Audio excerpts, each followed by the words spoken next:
Hello student, welcome to our channel Verma Education.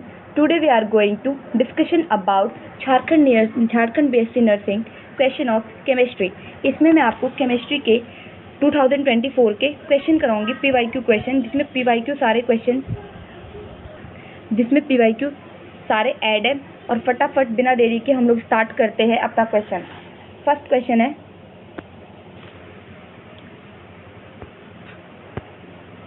First question, dash is obtained by heating caprolactam with water at high temperature। ये question है हमारा polymer का। Nylon 6 poly acrylonitrile nitrile dacron. तो इसका answer will B nylon 6। ये आपको याद रखना पड़ेगा क्योंकि पॉलीमर का क्वेश्चन है और आपको जहाँ तक पता है कि पॉलीमर पूरा चैप्टर ही रटने वाला है, तो वो तो आपको सारा ही याद करना पड़ेगा, है ना। तो आगे बढ़ते हैं हम नेक्स्ट क्वेश्चन की तरफ। Dash is undergoes bacterial degradation in environment. PVC, PS, PHBV, PTFE। तो ये पूछ रहा है कि बैक्टीरियल डिग्रेडेशन एनवायरनमेंट में कौन करता है। इसका आंसर जाएगा PHBV। तो PHBV की फुल फॉर्म बता देती हूँ मैं आपको। PHBV की फुल फॉर्म पॉलीहाइड्रोक्सी ब्यूट्रेट को 3 हाइड्रोक्सी वैलरेट। एक बार लिख के बता देती हूँ, ठीक है। Poly 3 hydroxy. जैसे इसमें राइटिंग इतनी क्लियर नहीं आती ना, इसीलिए मैं लिखना थोड़ा अवॉइड करती हूँ, ब्यूट्रेट। बट आप लोग थोड़ा मैनेज कर दो, मैनेज कर लो, सॉरी। वो 3 हाइड्रोक्सी वैलरेट। ये एक तरह का पॉलीमर है जो कि बैक्टीरियल डिग्रेडेशन करता है एनवायरनमेंट में, है ना। चलो अब नेक्स्ट क्वेश्चन की तरफ बढ़ते हैं। आई होप आपको ये क्वेश्चन क्लियर हो गया होगा। Correct answer will B 3rd। 53 question क्या है। Dash is insoluble in water constitute about 80 to 85% of starch. तो इस क्वेश्चन में ना बच्चों को 2 ही ऑप्शन में कंफ्यूजन होता है मेनली, क्योंकि फ्रक्टोज और गैलेक्टोज तो अलग हो गए। इसमें अमाइलोज एंड अमाइलोपेक्टिन। तो मैं आपको याद रखने के लिए, सिर्फ याद रखने के लिए मैं आपको एक तरीका बता देती हूँ। जैसे मैं याद रखती हूँ वैसे आप लोग भी याद रख सकते हैं। जैसे मैंने याद किया हुआ है कि अमाइलोज जो है ना, उसको देखने में कितना छोटा सा लगता है, और एक अमाइलोपेक्टिन के देखने में मतलब पढ़ने में भी, देखने में भी, बोलने में भी बहुत लॉन्ग थोड़ा टाइम लेता है। तो अमाइलोज जो होता है वो 15 to 20% ऑफ द स्टार्च होता है, एंड अमाइलोपेक्टिन होता है 80 to 85 मतलब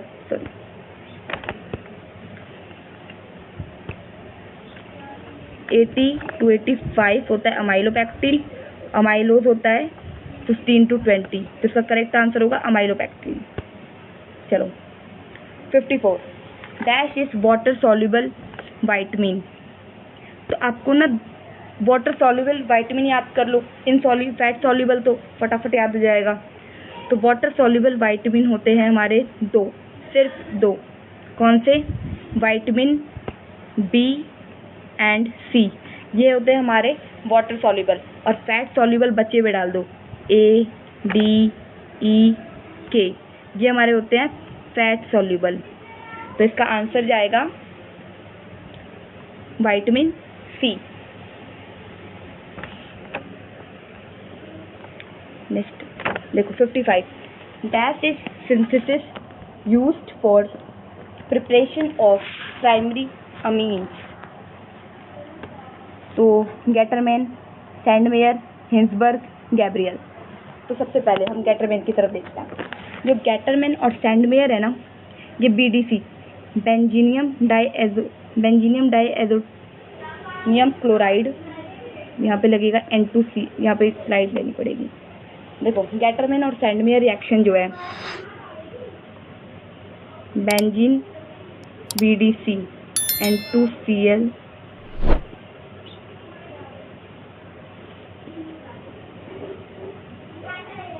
N2Cl, एक मिनट यार ये click, BDC, benzenium diazonium chloride,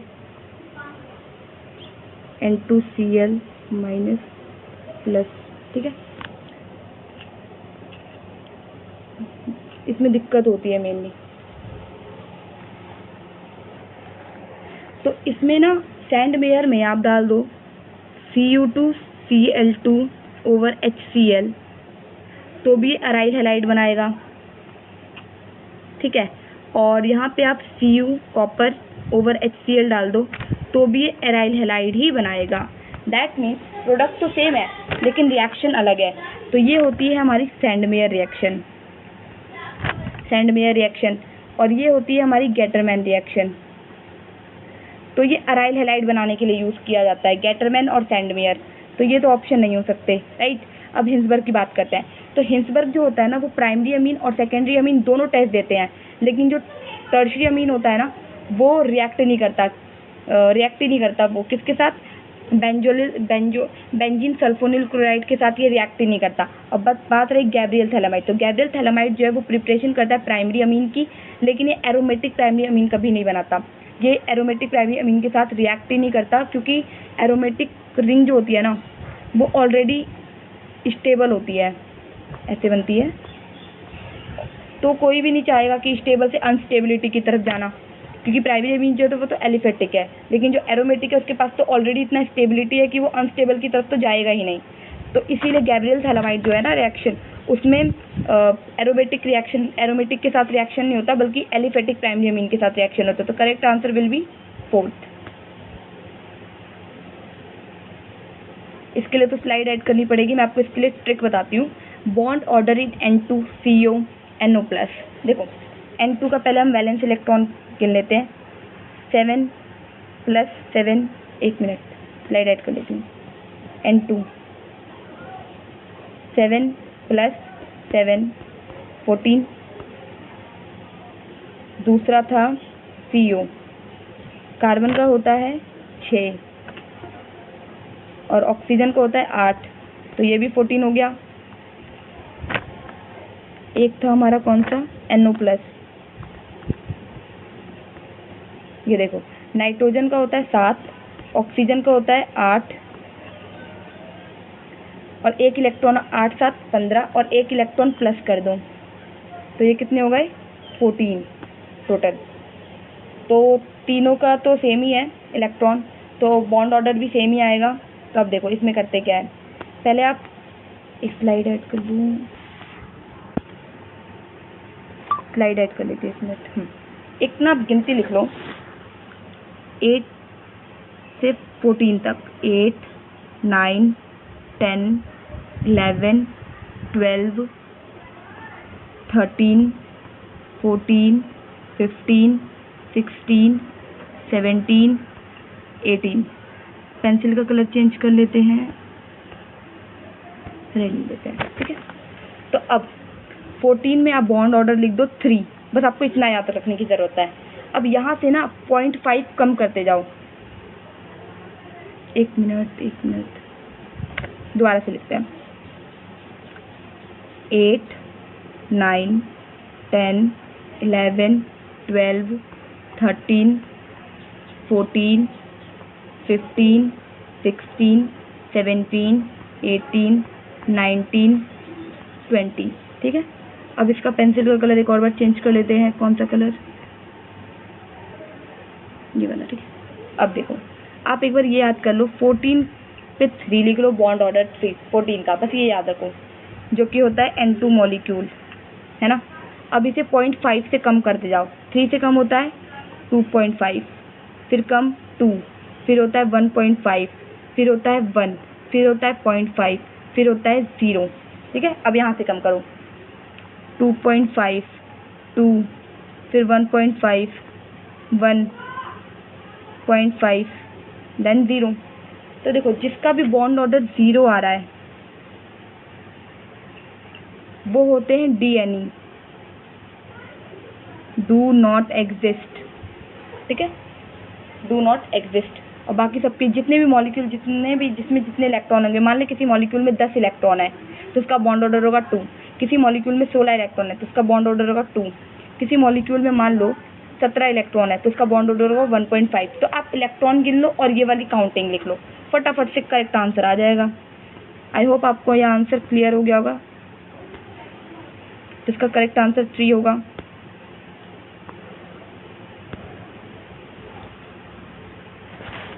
dipole movement in case of BeF2, इसका आपको बनाना पड़ेगा स्ट्रक्चर। पेंसिल का कलर चेंज कर लेते हैं, ले लेते हैं। तो डाइपोल मूवमेंट का जो डायरेक्शन होता है ना वो लेस En से मोर En की तरफ होता है। तो फ्लोरीन का जो होता है En ज़्यादा होता है एज कंपेरिजन टू बेरिलियम। तो ऐसे, इधर भी ऐसे। तो ये एक वेक्टर क्वांटिटी है तो इसकी डायरेक्शन अपोजिट है, तो ये कैंसिल हो जाएगी। अब ये कैंसिल होगी तो इसका डाइपोल मूवमेंट हो जाएगा 0, और जिसका डाइपोल मूवमेंट 0 होता है वो मॉलिक्यूल होता है नॉन पोलर। डाइपोल मूवमेंट ही पूछा है यहाँ, तो अगर मान लो कोई पूछता है कि इसका पोलैरिटी बताओ तो ये मॉलिक्यूल हो गया नॉन पोलर। ठीक है, आगे बढ़ते हैं। आई होप आपको ये समझ में आया होगा अच्छे से। The temperature at which real gas obey ideal gas law over an appreciable range of pressure is called temperature। तो इसका आंसर जाएगा, देखते हैं, Charles law, Boyle's law, absolute, Gay Lussac law. देखो इसके लिए ऐड करनी पड़ेगी आपको स्लाइड, मतलब मेरे को। देखो आइडियल गैस इक्वेशन क्या होती है, PV इक्वल टू nRT। ठीक है, तो बॉयल्स लॉ पढ़ते हैं पहले। बॉयल्स लॉ होता है बॉयल्स लॉ होता है कांस्टेंट टेम्परेचर पे, तो P inversely proportional to V। अब बात करते हैं चार्ल्स लॉ की।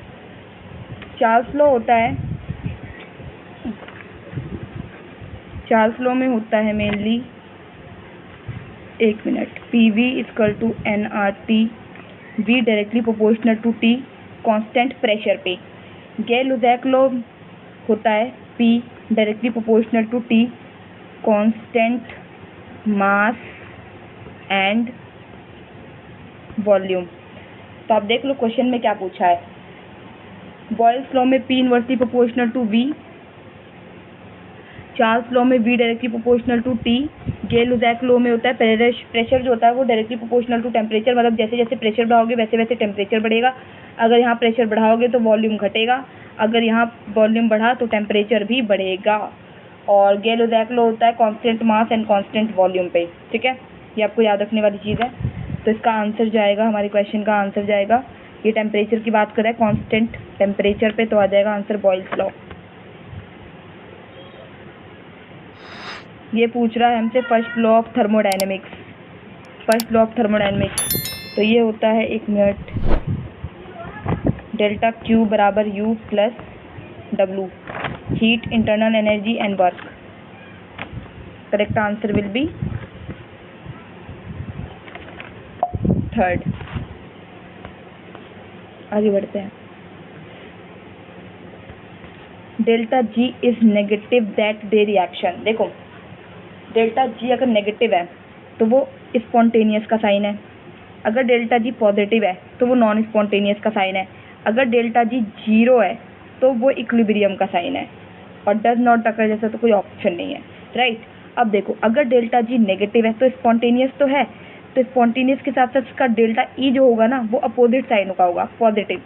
नॉन स्पॉन्टेनियस के लिए, इसके लिए स्लाइड ऐड कर लेते हैं। स्पॉन्टेनियस के लिए सबसे पहले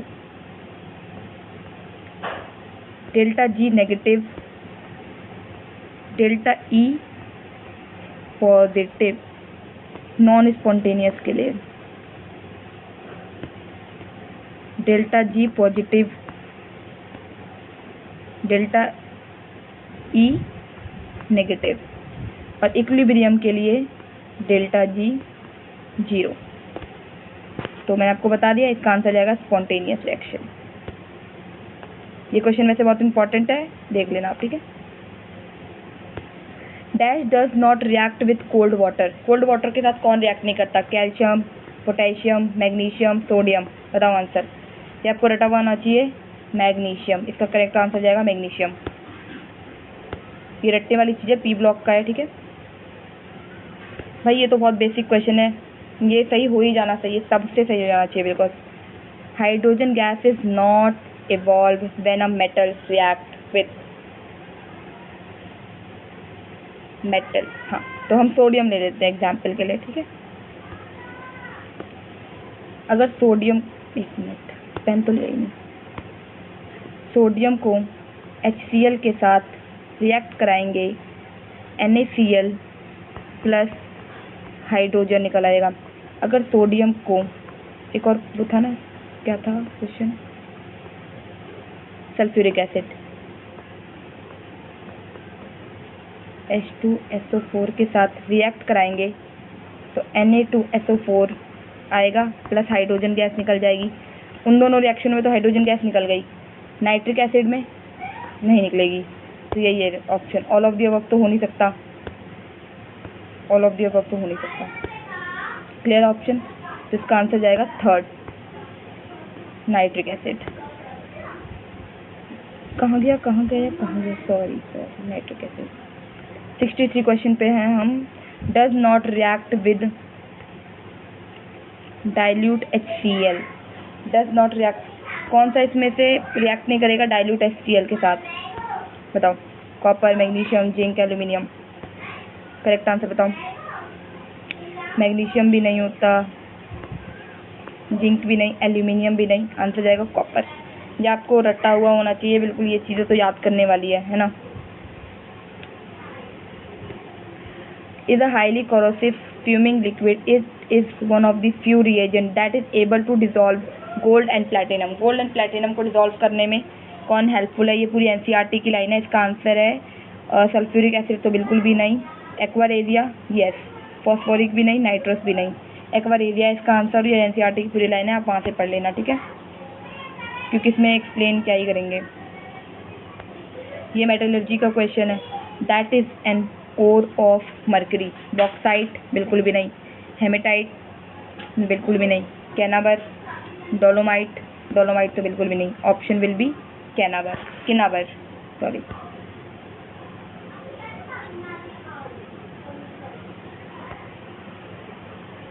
dash are most malleable metal. Malleable का मतलब क्या होता है? सबसे पहले तो आपको ये पता होना चाहिए। मिलायबल का मतलब होता है कि उसे पीट के उसकी शेप को चेंज किया जा रहा है, तोड़ा नहीं जा रहा, उसको पीटा जा रहा है बुरी तरह। आई समझ? जैसे तुम्हें घर में बुरी तरह पीटा जाता है, तुम्हें तोड़ा वोड़ा नहीं जाता, एकदम पीटा ही जाता है, कूटा जाता है तुम्हें, है ना। बिल्कुल वैसे ही तुम ये बताओ कि मतलब इसमें से कौन सा है जिसको हम पीट करके उसका शेप वगैरह चेंज कर सकते हैं? Copper and silver, zinc aluminium, gold and silver, copper zinc, gold and silver. Correct answer will be gold and silver. The ability of metal to be drawn into thin wire is called. Metal की वो ability बताओ जिसको खींच करके wire में उसको convert किया जाता है। ये तो फिजिक्स में भी पढ़ते हैं एंड केमिस्ट्री में भी पढ़ ही रहे हैं हम। तो इसका आंसर है मेटालिक लस्टर, नो। मिलायबिलिटी ये तो पढ़ लिया अभी, बिल्कुल नहीं। सोनोरस बिल्कुल भी नहीं। डक्टिलिटी यस, ये आपने स्ट्रेस वाले चैप्टर में पढ़ा होगा, फ्लूइड मैकेनिक्स में।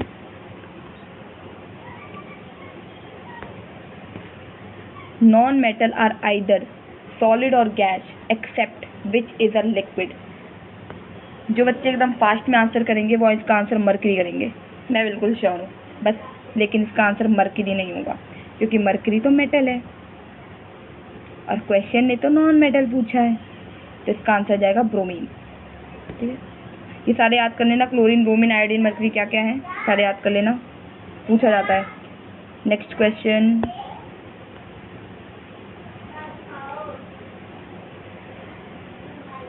metal oxide which react with both acid as well as base to produce salt and water known as। देखो एसिडिक मतलब एसिडिक ऑक्साइड बेस के साथ रिएक्शन कर लेते हैं तो वो एसिडिक हो गए, जो एसिड के साथ रिएक्शन कर ले वो बेसिक ऑक्साइड हो गए। और जो दोनों के साथ रिएक्शन कर ले वो एम्फोटेरिक होगा। ये तो सीधा सीधा आंसर है, amphoteric oxide.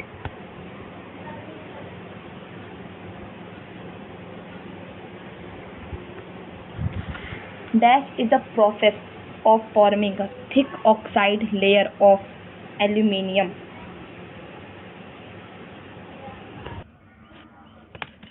Dash is the process of forming is a thick layer of oxide layer of aluminium। तो इसका 1 by 1 सारा प्रोसेस पढ़ना पड़ेगा। देखो एनोडाइजिंग, एनोडाइजिंग एक इलेक्ट्रोकेमिकल प्रोसेस है जिसमें ऑक्साइड की लेयर बनाई जाती है। एनोडाइजिंग में एक इलेक्ट्रोकेमिकल प्रोसेस है जिसमें एक ऑक्साइड की लेयर बनाई जाती है, कोटिंग की जाती है, ठीक है। गैल्वेनाइजेशन, गैल्वेनाइजेशन एक ऐसा प्रोसेस है जिसमें जिंक और गैल्वेनाइजेशन एक ऐसा प्रोसेस है जिसको रस्टिंग से बचाने के लिए किया जाता है, प्रिवेंट करने के लिए जाता है, स्टील वगैरह को रस्ट से बचाने के लिए किया जाता है। टिनिंग एक ऐसा प्रोसेस है जिसमें थिन लेयर ऑक्साइड बनाई जाती है टिन की मेटल के साथ। और फॉस्फेटिंग एक ऐसा प्रोसेस है, एक मिनट फॉस्फेटिंग एक केमिकल कन्वर्शन है जो एक बेटर सरफेस प्रोवाइड करता है लुब्रिकेशन के लिए। किसके लिए? लुब्रिकेशन के लिए। तो क्वेश्चन क्या पूछा है कि forming a thick oxide layer, तो आंसर जाएगा एनोडाइजिंग, क्योंकि जो टिनिंग है ना वो थिन लेयर बनाती है, वो भी ऑक्साइड की नहीं टिन की बनाती है। फॉस्फेटिंग लुब्रिकेशन के लिए पर करती है, और गैल्वेनाइजेशन रस्टिंग से प्रिवेंट करने के लिए किया जाता है। तो our correct answer will B ए।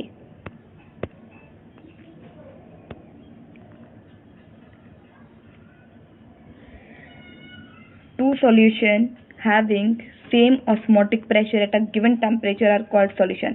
देखो दो सॉल्यूशन है, मान लो लेते हैं, दो सॉल्यूशन है, ठीक है, solution A and solution B. अगर सॉल्यूशन ए में क्वेश्चन बोलता है कि एक सॉल्यूशन में, क्वेश्चन बोल के रहा है दोबारा देखूँ मैं, एक मिनट भूल गई मैं तो, same osmotic pressure, solution A and B. अगर ए में हाई ऑस्मोटिक प्रेशर है तो इसे कहेंगे हाइपरटोनिक, हाइपरटोनिक। अगर बोले कि बी में है तो ए क्या हो जाएगा? हाइपोटोनिक। अगर बोले कि सेम है ऑस्मोटिक प्रेशर तो आइसोटोनिक। अब देख लो क्या बोल रहा है, सेम बोला है तो आइसोटोनिक हो गया,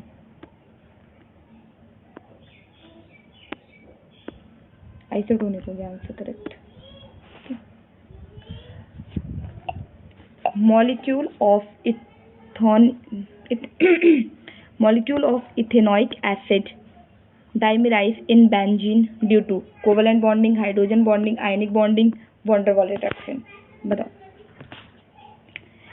कोवेलेंट बॉन्डिंग बिल्कुल भी नहीं, आयनिक बॉन्ड आयन्स के बीच में बनता है, वॉन डेर वाल इंटरेक्शन बहुत वीक इंटरेक्शन है तो ये डाइमेराइज नहीं करेगा। हाइड्रोजन बॉन्डिंग, अब हाइड्रोजन बॉन्डिंग क्यों करता है ना, क्योंकि जो बेंजीन है ना वो एक नॉन पोलर मॉलिक्यूल है, और जो इथेनोइक एसिड है वो अपने आसपास बनाता है हाइड्रोजन बॉन्ड एक दूसरे के आसपास से, तो इसके कारण ये डाइमराइज हो जाता है।